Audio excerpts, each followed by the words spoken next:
Muito bem, toda sexta-feira, nesse horário, a gente recebe aqui no TMC 360 jornalistas da agência Infra, um dos principais veículos do país, especializado em infraestrutura, parceiro aqui da nossa TMC. Hoje nós vamos falar do quê? De crise hídrica, volume de chuvas no período úmido entre 25 e 26, está abaixo da média, chovendo muito, né? Você pode dizer assim, né? Mas na hora de contabilizar essa chuva, né, a história é mais ou menos outra. Está abaixo da média, tem gerado um alerta no governo e no setor elétrico. A expectativa era que as chuvas elevassem os níveis dos reservatórios das principais hidrelétricas do país, mas isso não está acontecendo, pelo menos por enquanto.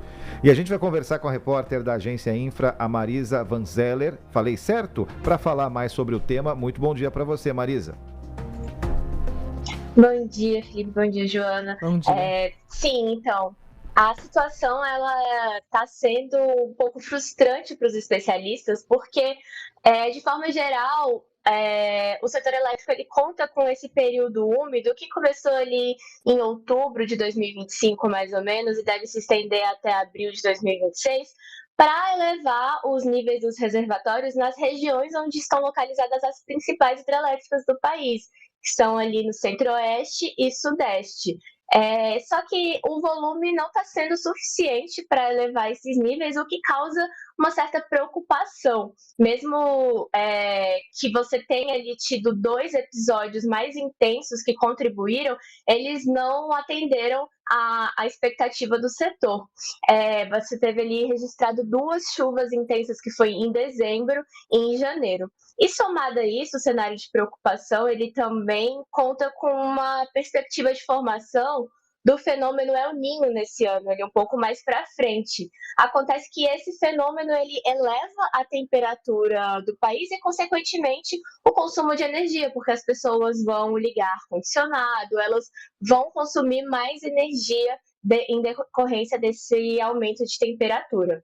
A gente falou com o operador nacional do sistema elétrico, que é o responsável ali por monitorar e garantir o fornecimento de energia elétrica, né, no país, e o órgão disse que ainda acredita que é possível uma recuperação tardia desses reservatórios, dado que esse período úmido ainda se estende mais alguns meses, mas que eles estão acompanhando, sim, de forma sistemática, fazendo um monitoramento para evitar, né, que tenha qualquer prejuízo, interrupção do fornecimento de energia.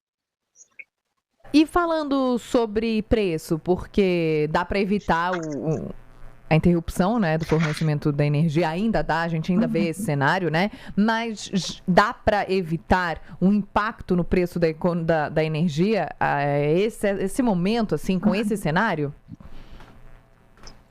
Certo, então, esses períodos de escassez hídrica, né, esses cenários, eles vão se impactar no preço da energia, porque, querendo ou não, se diminui ali a quantidade de produção de energia, o setor ele vai ser impactado. Então, os contratos ali de comercialização no Mercado Livre, né, eles já estão passando por renegociação de preços e ajustes de preço semanalmente. Isso já é uma realidade, até contabilizando ali também com as análises um pouco mais para frente, então os contratos futuros também já estão sendo impactados.